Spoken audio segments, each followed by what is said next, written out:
Greetings. Welcome to Cummins Inc.'s second quarter 2025 earnings conference call. At this time, all participants are in a listen-only mode. The question and answer session will follow the formal presentation.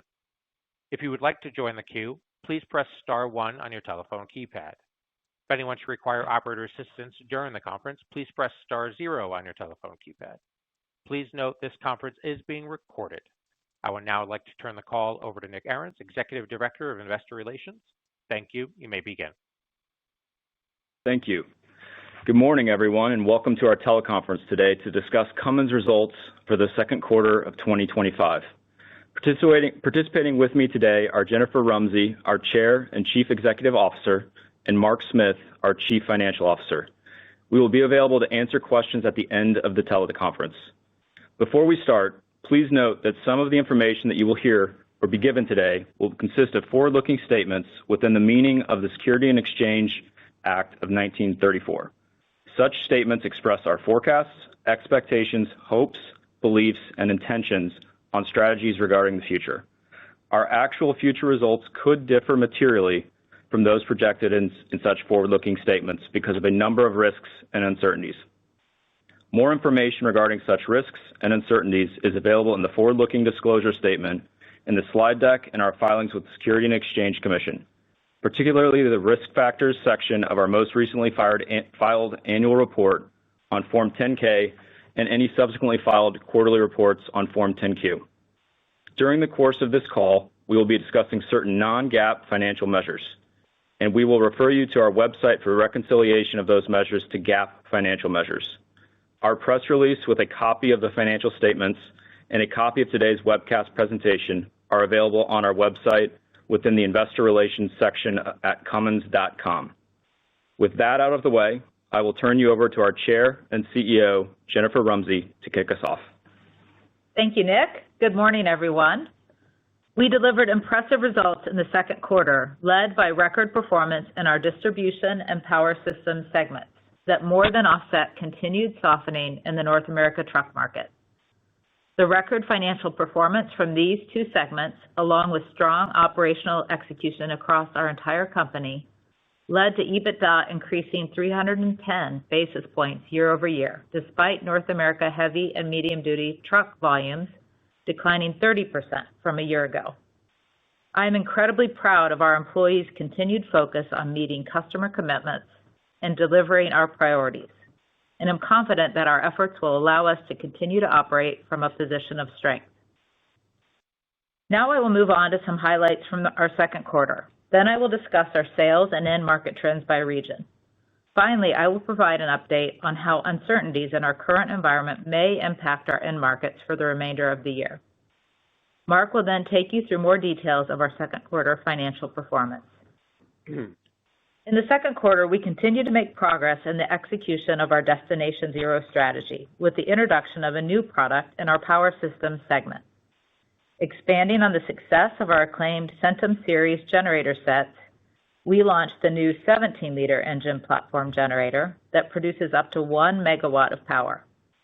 The S17 Centum genset was developed to produce a larger power output within a compact footprint to meet the growing power demands in urban environments, where compact design and high performance is critical. The new genset is designed to support a wide range of critical market segments, such as commercial properties, healthcare facilities, and water treatment plants. In July, we also announced a 10% increase in our quarterly dividend from $1.82 to $2 per share, the 16th consecutive year in which we have increased the dividend.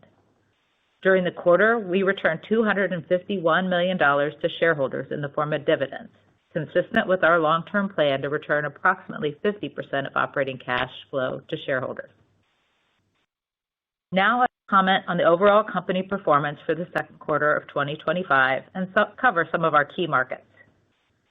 Revenues for the second quarter were $8.6 billion, a decrease of 2% compared to the second quarter of 2024. EBITDA was $1.6 billion, or 18.4%, compared to $1.3 billion, or 15.3% a year ago. And gross margin improved 150 basis points from a year ago.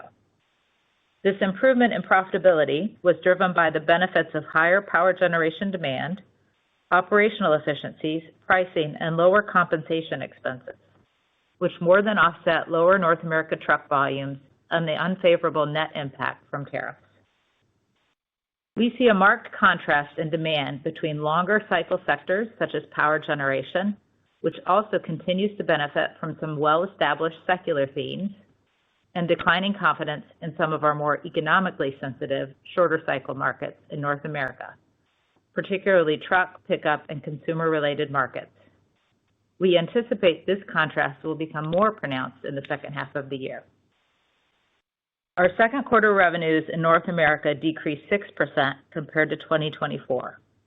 Industry production of heavy-duty trucks in the second quarter was 57,000 units, down 27% from 2024 levels, while our heavy-duty unit sales were 22,000, down 29% from a year ago. Industry production of medium-duty trucks was 28,000 units in the second quarter of 2025, a decrease of 36%, while our unit sales were 25,000, down 35% from 2024. We shipped 34,000 engines to Stellantis for use in the Ram pickups in the second quarter of 2025, down 18% from 2024 levels. Revenues for North America power generation equipment increased by 25%, driven primarily by continued strong demand in data centers and mission-critical applications. Our international revenues increased by 5% in the second quarter of 2025 compared to a year ago. Second quarter revenues in China, including joint ventures, were $1.8 billion, an increase of 9%, as accelerating data center demand and higher domestic truck demand driven by government stimulus more than offset lower export demand. Industry demand for medium and heavy-duty trucks in China was 304,000 units, an increase of 13% from last year. Our sales in units, including joint ventures, were 43,000, an increase of 31%. The increase in China market size was primarily due to higher than expected domestic demand, driven by NS4 scrapping incentives. Industry demand for excavators in China in the second quarter was 59,000 units, an increase of 11% from 2024 levels. Our units sold were 11,000, an increase of 13%. An increase in the China market size is primarily due to domestic cyclical replacement demand, rural development, and farmland renovation demand.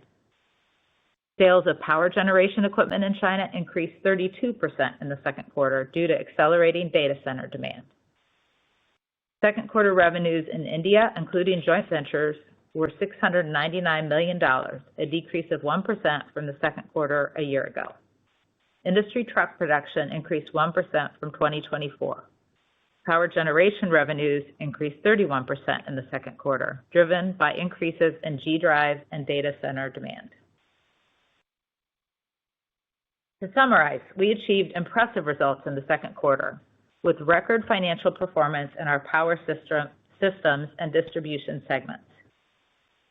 As we look ahead to the third quarter, we expect North America heavy and medium-duty truck volumes to decline 25 to 30% from second quarter levels, as we have seen truck orders recently reach multi-year lows and OEMs have initiated reduced work weeks through the next 3 months.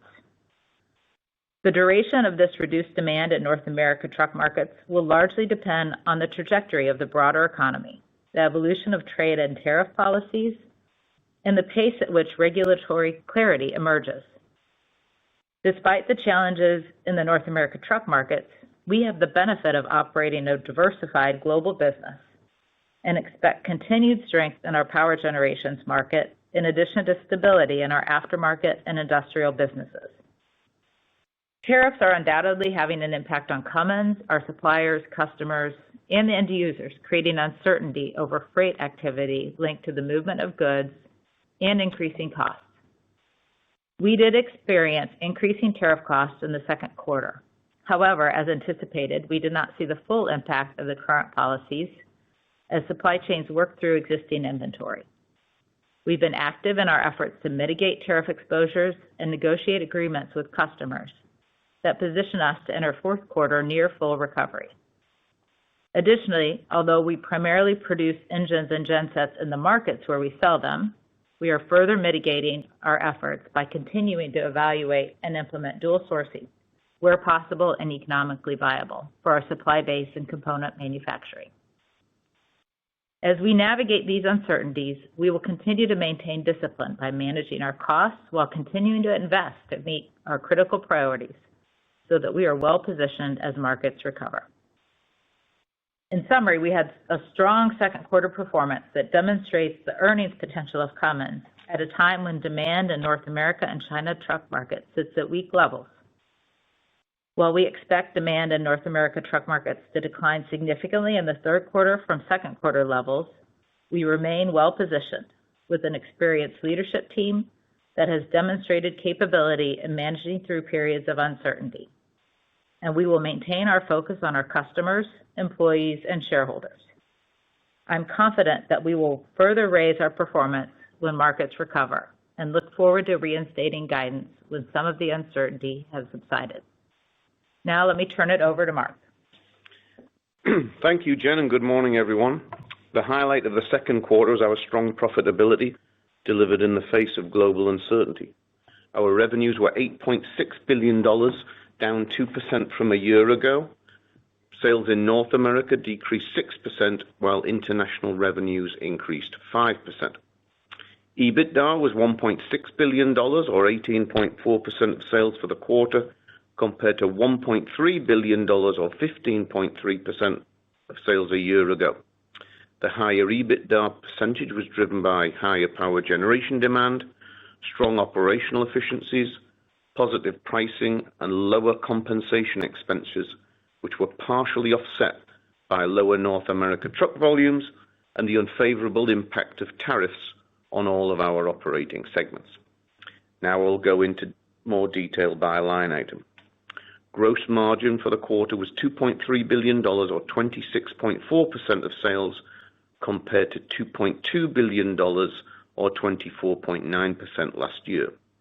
The improved margins were driven by favorable pricing and operational improvements, especially in power systems and distribution. Selling, administrative, and research expenses were $1.1 billion, or 13.1% of sales, compared to $1.2 billion, or 13.7% of sales.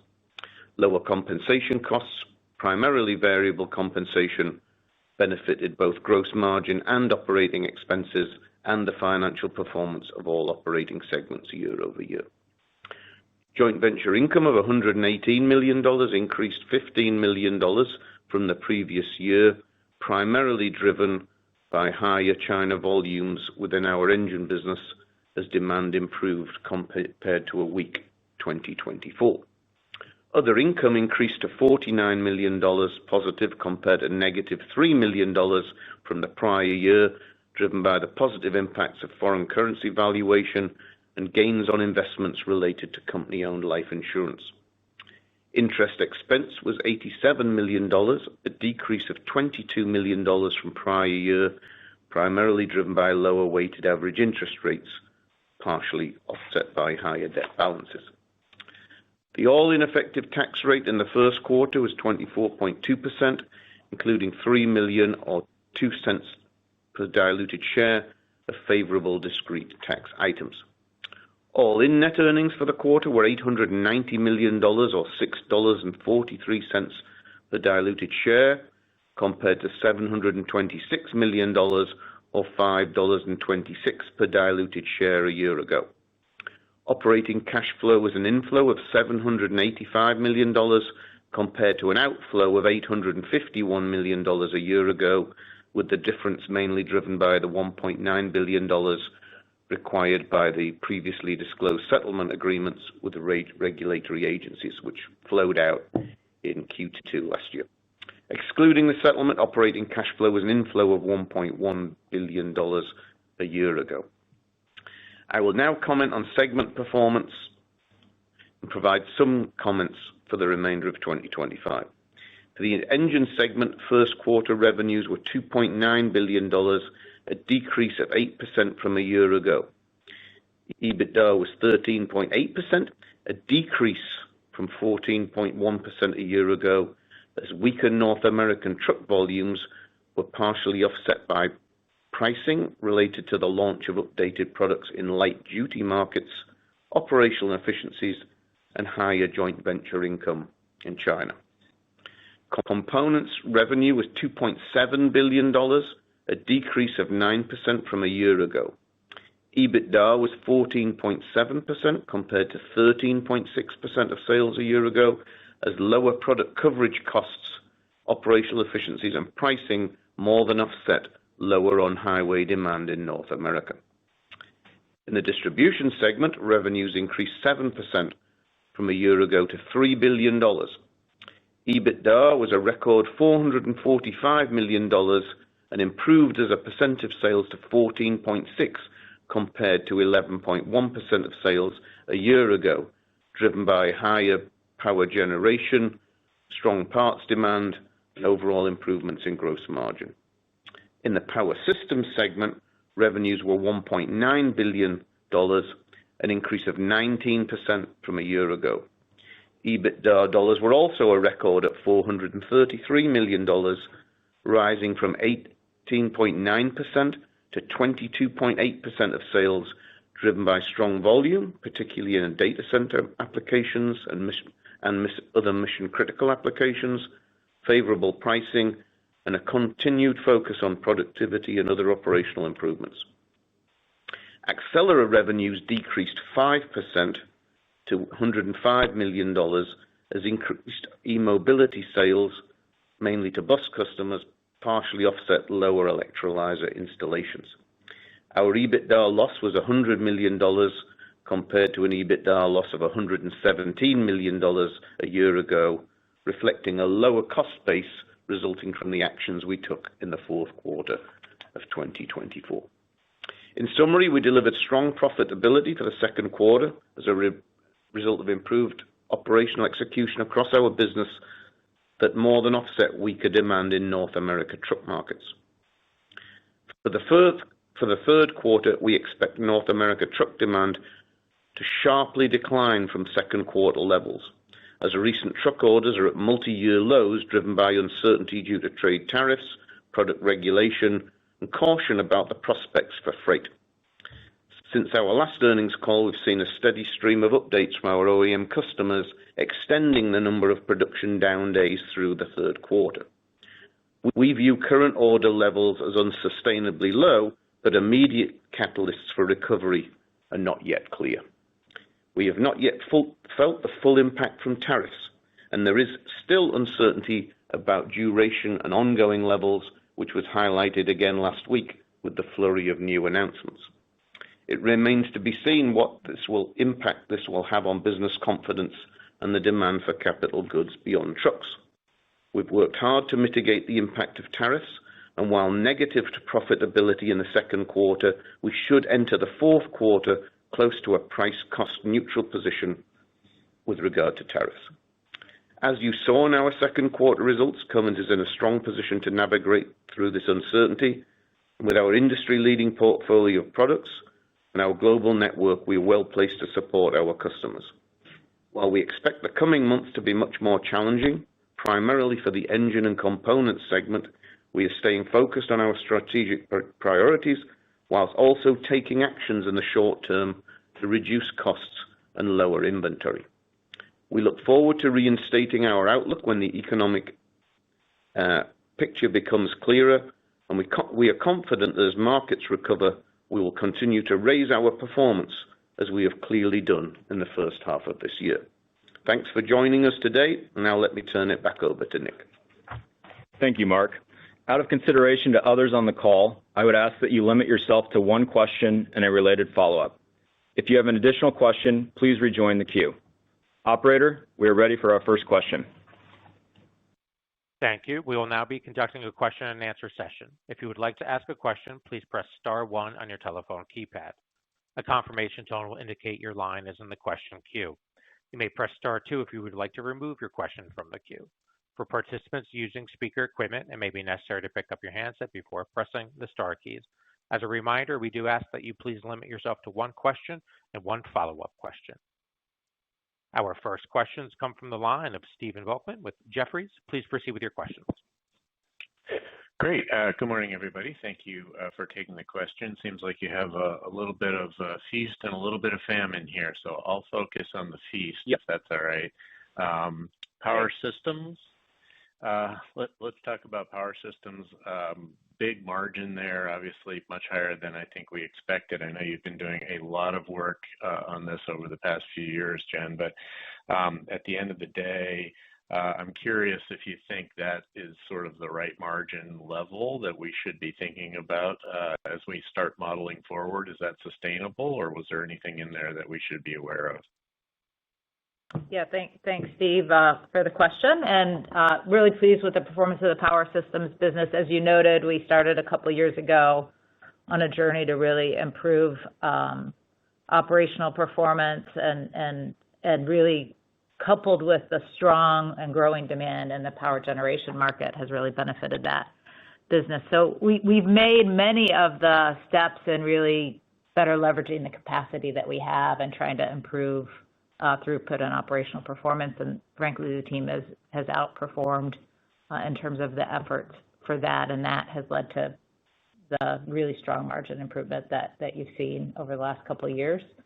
We're continuing to focus on areas where we can improve operational efficiency and performance. We're continuing our investment in doubling the capacity in that business, which we expect to be fully online by the beginning of next year.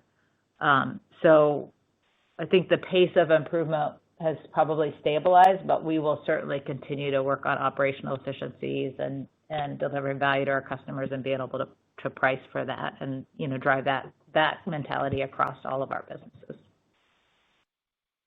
Okay, great. And Steve, just to say, there's nothing unique in there other than demand strong for both generators and parts, but there's no one-timers in there or anything like that. Right, understood. And then I assume you must have pretty good backlog in that segment. Maybe you can comment on that. But do you have pricing flexibility in that backlog if you need it? Can you reprice this stuff if necessary before delivery?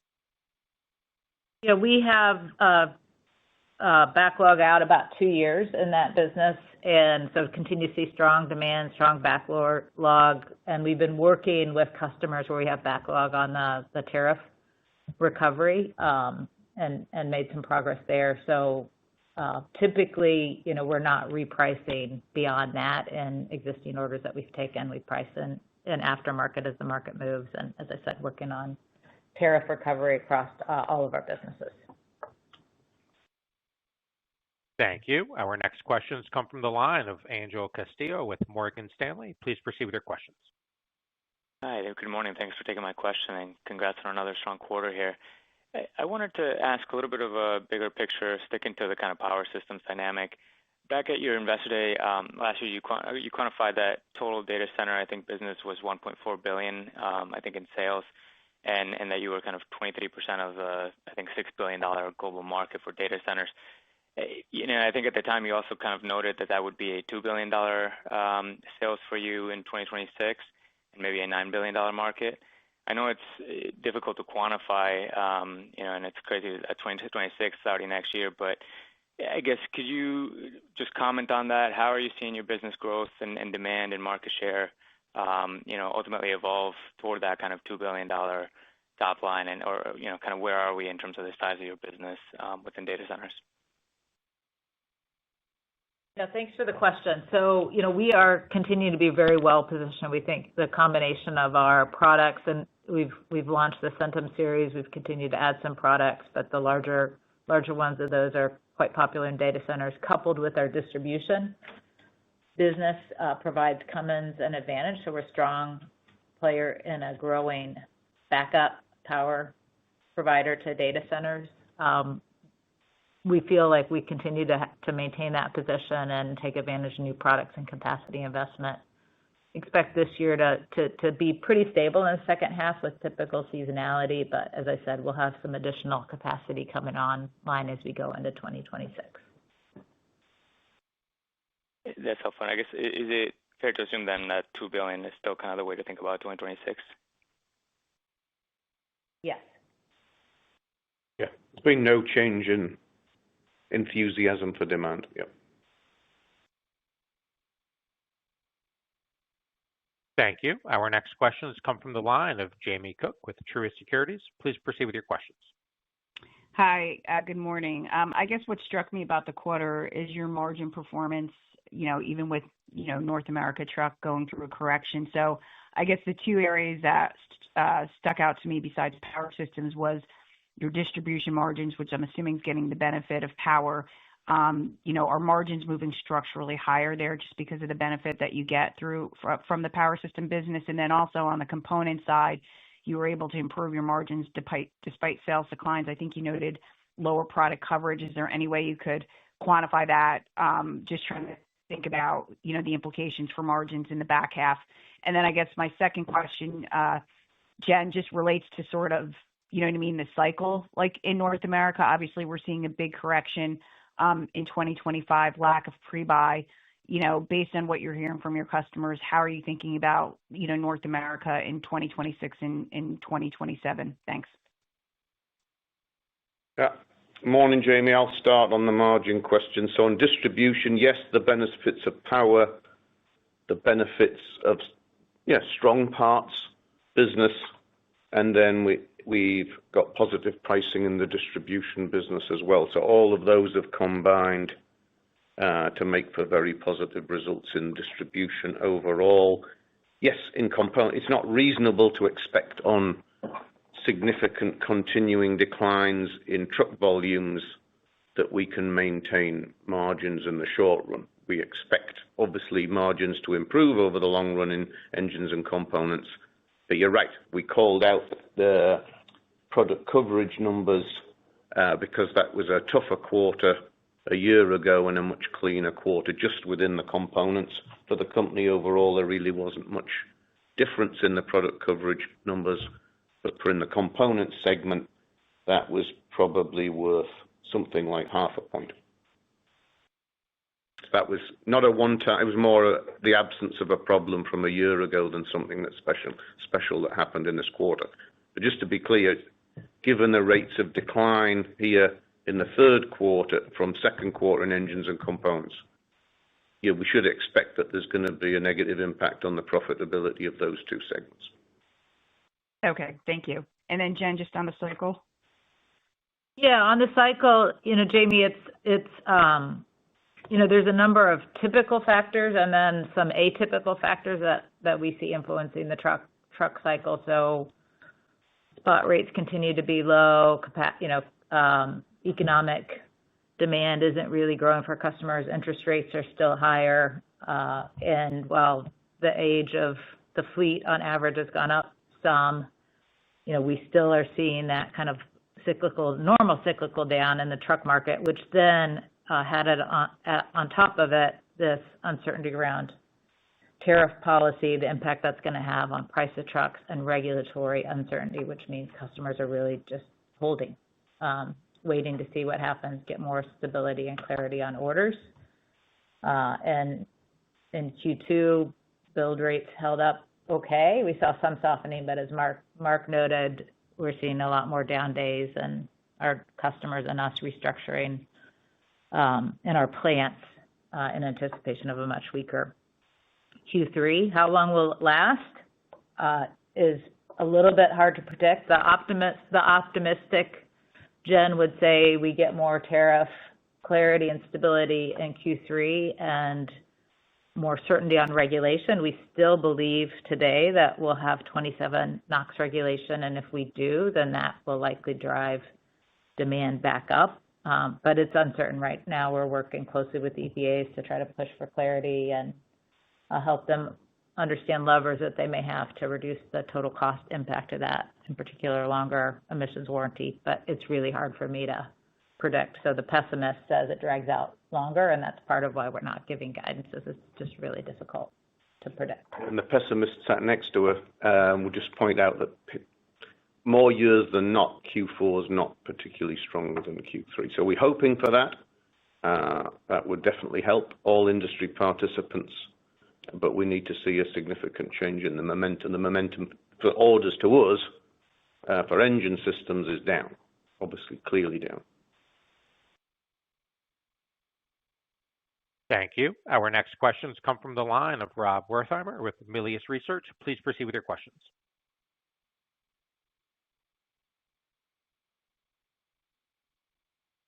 Rob, we lost Rob. Rob, could you please check if you're self-muted? I beg your pardon. Sorry for that. You guys just touched on the engine margins, and Mark, I understand your comments on where things have to go given volumes, but this quarter was pretty good, and last quarter was great. And I wondered if you might comment on price that might influence that or anything else, given a shallow margin decline on lower revenues and engines. And Jen just touched on EPA 27. I wonder if you have any guess as to when we have at least clarity on what the resolution will be. Thank you. Yeah, so a couple of factors on the engine margin.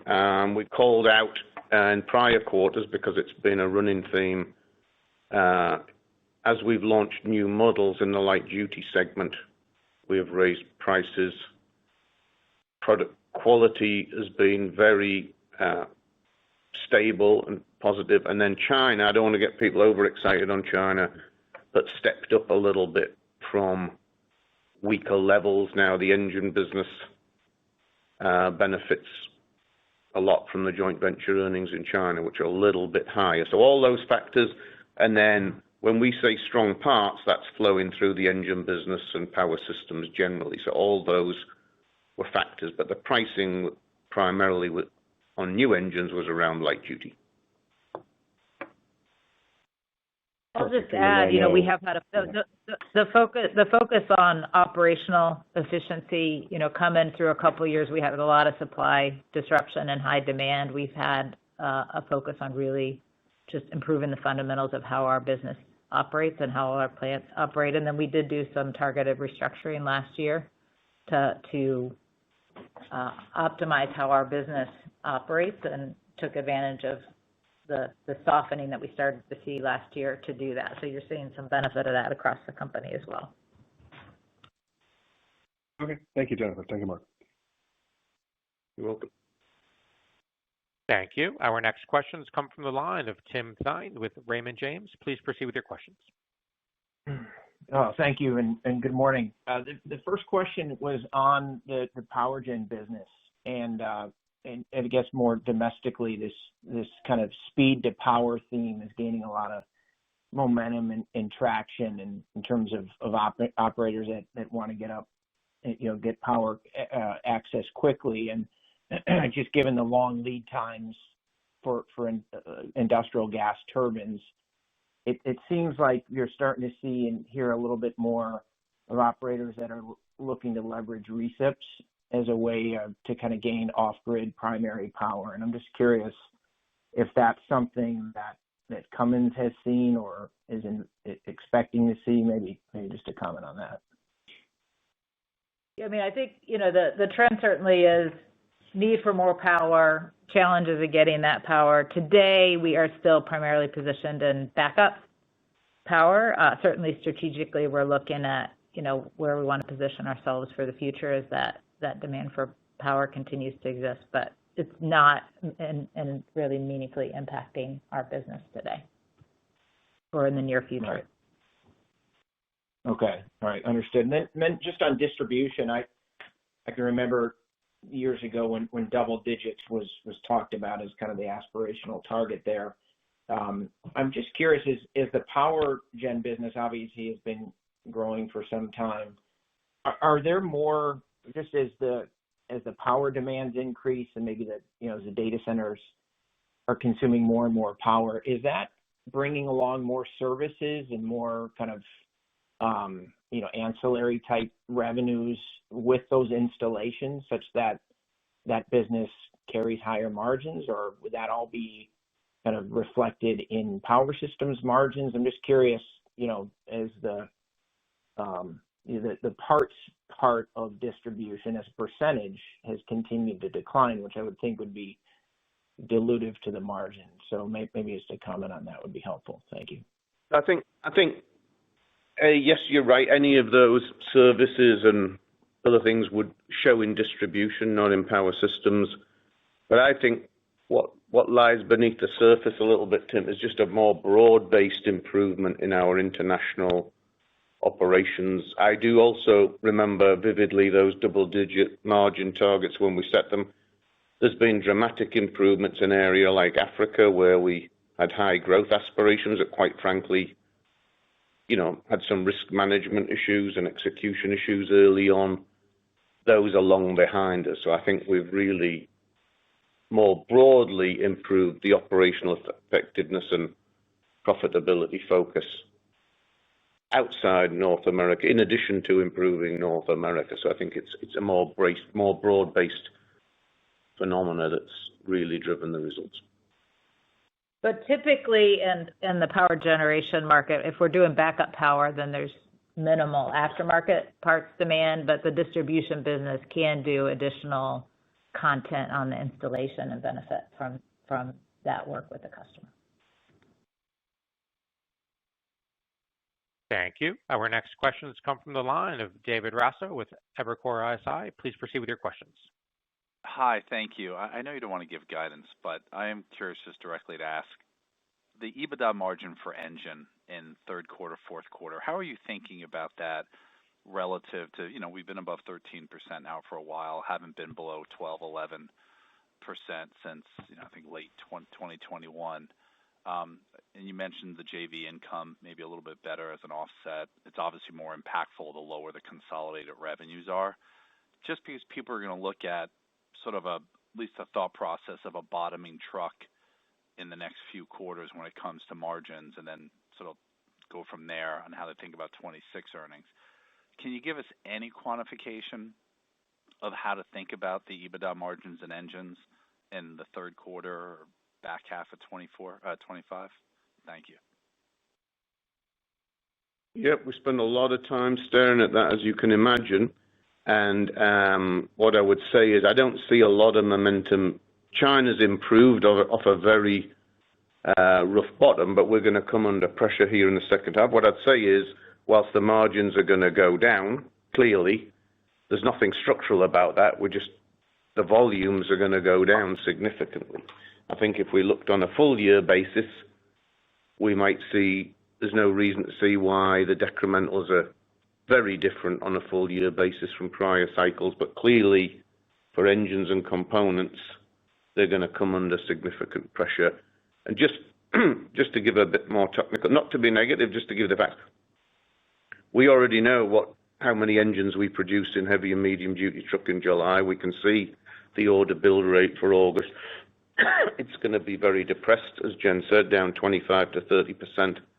That's not surprising given how low the orders are. But I think as we look forward, Dave, we're confident that margins will rebound quickly as the volume comes through. The other complexity that we're dealing with is that a lack of clarity on the emissions regulations means we've got to retain flexibility on the engineering side. And we said at our last analyst day, over time, we expect engineering to come down as a percent of sales in engines and components. We're not able to execute that side of it yet because of this lingering uncertainty. So clear reduction, but nothing structural, no significant changes to market pricing, which always could have an impact structurally. So we're going to go down and then we're going to rebound in those two businesses. And hopefully that's quicker rather than later. History says we don't have that many quarters of down. We're a few quarters in already, but we're waiting for more momentum on the order side. But yes, it's going to be tough, definitely a tough second half. The incremental margins, again, I know you're avoiding quantifying, but just so we can frame this a little bit, is the idea that decremental margins and EBITDA for engines for the third quarter it's at 35-ish, 40% kind of range. We're just trying to get some sense of. They're going to be pretty heavy. I'm not trying to hide from it. They're going to be pretty heavy. These are some of the largest declines we've seen. If you look at the orders in the past 3 or 4 months, they're amongst the weakest 3 or 4 month periods we've had in the last 20 years. That's going to show up in our numbers, but it's a cyclical business and it will rebound. And just to reinforce, it's going to be tough, But then when the volumes come back, which they inevitably will, quite when, we can't say, we'd expect performance to rebound as well. So hopefully, July is the trough. You know, we started with a spreadsheet. Imagine a spreadsheet in front of you. I'm still old and I use spreadsheets where we've got customer down days by brand, by location. And when we sat here 3 months ago, it was modest for the third quarter, and now it's kind of a sea of red. But we'll come through this period, but the margins will come under pressure. We're not going to hide from that, but there's nothing structural changing. That's what I want investors to leave. If there was something structural, we would tell you, but it's going to be volume-based, and it's going to be tough. The good news is we've got two businesses that are performing at record levels where demand is high. That's what we look for, and stronger than they've done in prior cycles. And we expect broadly demand for those businesses to remain stable for the remainder of the year. So I hope that helps a bit. I know it's tough. The reason why we haven't given guidance is, as you can see, we withdrew guidance. It was nothing to do with our performance in the second quarter, but the number of variables out there essentially remain the same from 3 months ago. Yes, we've got more visibility into Q3, and it's much worse than we would have imagined at the start of the year. It's worse than we would have imagined 3 months ago, but we hope this is the bottoming period, and then we're moving on, and hopefully the industry's set up for a better 2026, and we are well positioned with strong position in the markets, good relationships with excellent customers, so we look forward to that. But yeah, this is going to be one of those tougher periods. Thank you. Our next questions come from the line of Kyle Menges with Citi. Please proceed with your questions. Thank you. I was hoping, Mark, if you could just touch on your thoughts on capital allocation quickly, and how you're thinking about leverage at current levels, appetite for share buybacks. And then I'm thinking you guys should be beneficiaries from the big, beautiful bill and favorable cash taxes, and just, have you tried to quantify that impact and thoughts on where you might deploy that excess cash to? Yeah, so, we've had a pretty long track record of returning capital to shareholders. We set kind of this long-term benchmark of at least 50%, and we've been living up to that, even during a period where we made a major acquisition. You saw we had a healthy increase in the dividend here. We've been working hard to improve our leverage metrics, and I feel good about where they are now. So really, the pace of capital allocation is really based on economy, prospects for the business. When we do capital allocation, we're also looking at, making sure we're doing that in the most effective way that we can. So yes, incrementally, we should be looking for more of that going forwards as a base case. Yes, if the taxes are the beautiful part, then the tariffs are definitely not, right? And the challenge is that the tariff costs have created great uncertainty. I'll just say a little bit about tariffs, since I haven't been asked about that yet. That the cost of the tariffs to Cummins, and I'll quantify the tax benefits in a moment, are multiples of the tax benefit, the pull forward of tax benefits that are allowed under accelerated depreciation.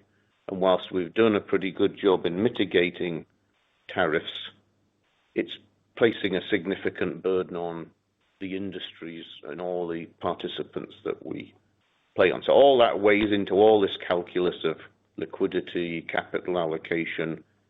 To answer you specifically on the tax bill, I mean, we've got some choices to make and what elections we want to make through the various dynamics of tax legislation. You could reasonably expect $125 to $250 million of cash benefit, but we'll finalize our choices in the third quarter.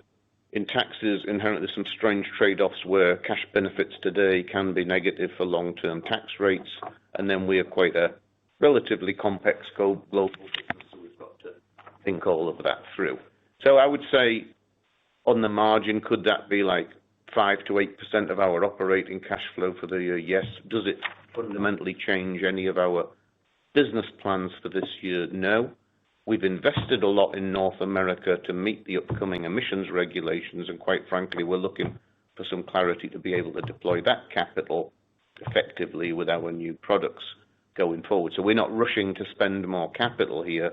We're hoping for clarity on utilizing the capital invested. So sorry for the long little bit of whining there, but just to reinforce the complexity that we're facing. That's helpful. And then just it sounds like you're fully expecting to completely offset tariff impacts and pass through to the customer. You commented a little bit on how the industry is handling it, but maybe you could just expand on just what you're seeing and hearing from the customers and markets and how they're handling that pass through of the tariff costs. And then is the plan still to roll out the EPA 27 compliant engine in 26? And, that'll be additional pricing on that. So just, I guess would love to hear your thoughts, how you're thinking about that and the industry's ability to handle even more pricing. Thank you. So tariffs were negative to profitability for Cummins in the second quarter. So we did not fully recover. We're approximately $22 million negative net in the quarter. We've been working hard to mitigate the costs through, managing when we're buying materials, where we're buying it from, resourcing where we can. We've done a lot, as you can imagine. Making choices about supply chain is hard when the international tariff dynamic keeps changing. So it's hard to make any decisions to shift when you're not sure that we've reached a period of stability. So about $22 million negative. As we said 3 months ago, we didn't expect the full impact until the second half of the year. That's the case. So both the costs to Cummins and the degree of recoveries will be increasing in subsequent quarters.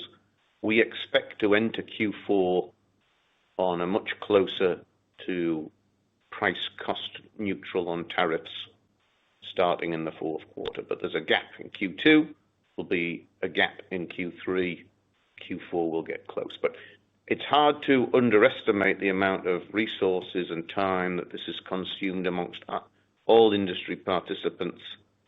It is, I do believe, we don't know exactly what the end user prices are, but we do know that everybody's suffering with this. It doesn't help at a time when trucker orders in particular had already been slowing. But that's maybe more than you wanted. I'll move on quickly from a very uncomfortable topic here. Yeah. And on the product launches, so, the regulations are still in place today. We're continuing to work towards launching, and we have our new platforms, of course, the Helm engine platforms launching as a part of the 27 regulations. We are no longer launching the X15 earlier in the year, so at the end of next year, we'll be launching those new platforms to comply with the 27 regulation and continue to keep the team focused on that. Just as a reminder, those engines are all made in the U.S., and we're investing $1 billion in our engine plants, primarily because of the new platforms, which we believe will really position us with the most efficient, highest power density, best products in the market. Thank you. Our next questions come from the line of Tami Zakaria with JP Morgan. Please proceed with your question. Hey, good morning. Thank you so much. Yet one more question on Power Systems. Should we expect better cost absorption and improved incremental margin versus what we are seeing now when the remaining capacity goes live next year? The premise of the question is whether you're currently seeing some inefficiencies as you're building capacity and firing on all cylinders against robust demand. And so whether incremental margin could get even better once the new capacity is live and running at full rate. So if you could comment on that. Perfectly reasonable question that makes the assumption that so many things are standing still, right? I mean, there's always 1,000,001 things going on. But if you ask us, do we have aspirations for the Power Systems margins over time to go higher? Yes, we do. Right. And yes, when capacity's fully installed and the demand's still there, usually that's better.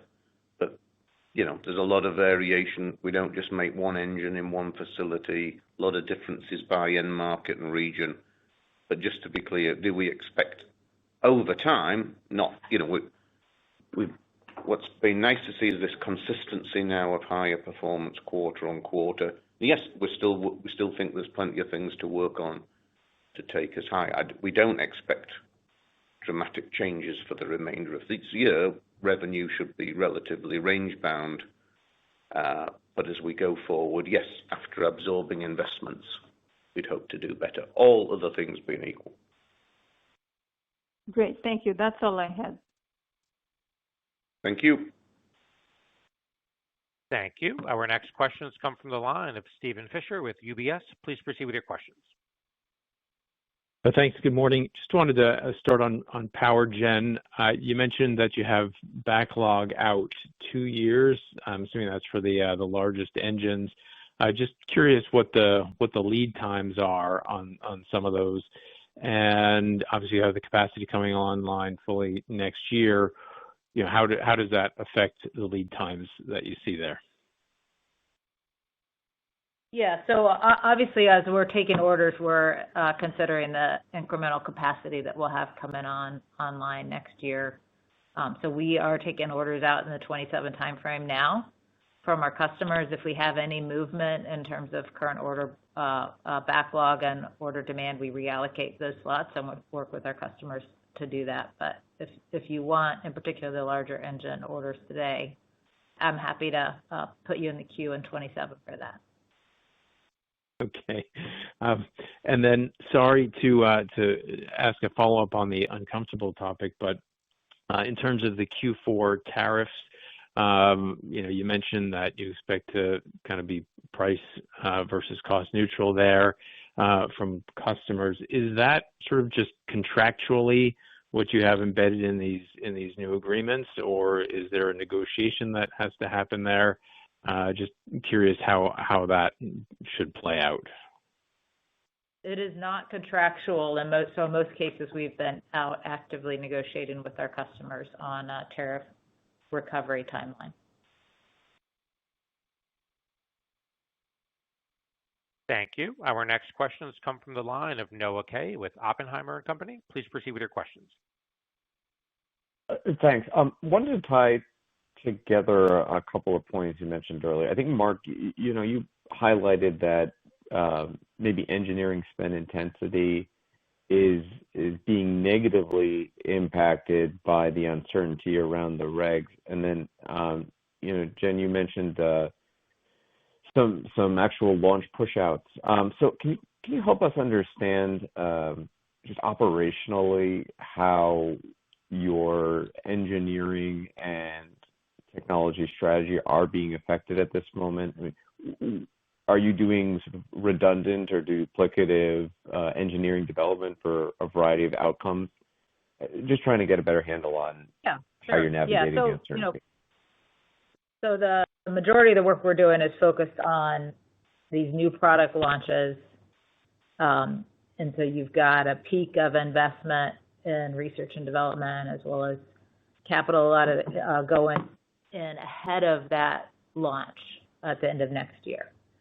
And we did delay by 6 months one of the product launches because, frankly, the uncertainty around regulation and tariffs was creating an environment where, even though it was a more efficient product that we thought could bring some value to customers, the demand was a concern. So we've delayed that. That then extends some of the R&D for that program. We're, of course, doing some additional work on contingency plans at a much lower level while keeping the team focused on the launches that we have beginning of 27. And then we anticipate following that the level of R&D and capital investment and engine business and components will start coming down. Okay, great. So 27 is really when we start to see some leverage there. And then just quickly shifting gears to power. As you mentioned, I mean, your content is primarily today around the backup gen set. With the shift towards more on-site direct power, I mean, you have an entire division that can do battery backup, and fuel cell power. You're obviously very familiar with, natural gas generation. And you've talked in the past, including an Investor Day, about microgrids. Just can you give us any color on, trends in wallet share expansion with the data center customers, and if you're seeing that, where it's coming from? So we have launched in the last year a stationary energy storage product in the market. We have some limited offerings, I would say, today, and both natural gas and stationary energy storage, and that's an area that we are continuing to evaluate, our position, the products that we have in our portfolio, and over time how we might want to participate, and if that's an area we want to expand. So no firm decisions or anything to give guidance on today, but that certainly is an area that could be interesting for Cummins, the microgrid space, given the growing demand for power and the challenges for customers to meet that. Thank you. Our next questions come from the line of Chad Dillard with Bernstein. Please proceed with your questions. Hi, good morning, guys. So you commented about tariff or the price cost being neutral by that fourth quarter, and I was just wondering whether that's true on a segment-by-segment basis, or is it biased towards one versus the other? And then secondly, what was price cost in 2Q, and if you can share any thoughts on what it should look like in the third quarter, that'd be helpful. Thank you. Yeah, I think it's a challenge in all segments of our businesses, what I would say for tariffs,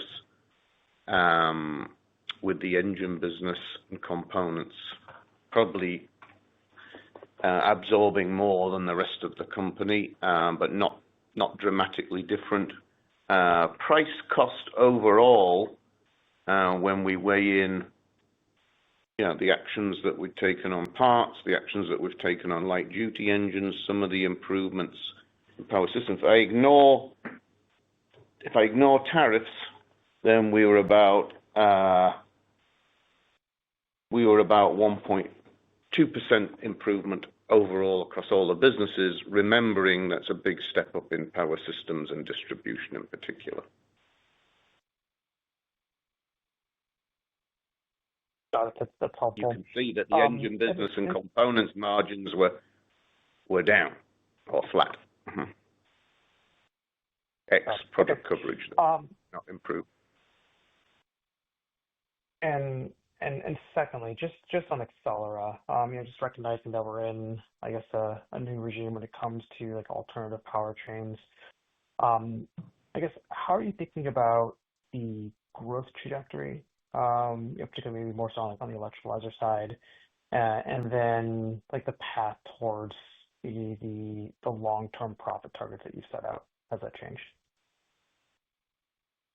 Yeah, it's fair to say that trajectory of growth in that business has slowed. You have seen us growing and reducing losses. We did a restructuring at the end of last year to try to focus on the areas, the technologies and products that we think will grow. And I do think it positions Cummins well because we're continuing to, of course, offer engine-based solutions. Startups are not surviving, and many of our OEM customers don't really want to invest given the uncertainty. So we're really trying to position ourselves to pace investments, but be able to be the provider as the market starts to develop. We're continuing to move forward with our partners in the Amplify Cell joint venture here in the U.S. with commercial vehicle cell and pacing investments in that together as well. So it's slowing, but we're committed to continue to reduce losses over time and grow as the market grows. And in the meantime, we'll sell more engines, which will be positive for our base business. Thank you. We have reached the end of our question and answer session. I would now like to turn the floor back over to Nick Arens for closing comments. Thank you. That concludes our teleconference for the day. Thank you all for participating and your continued interest. As always, the investor relations team will be available for questions after the call.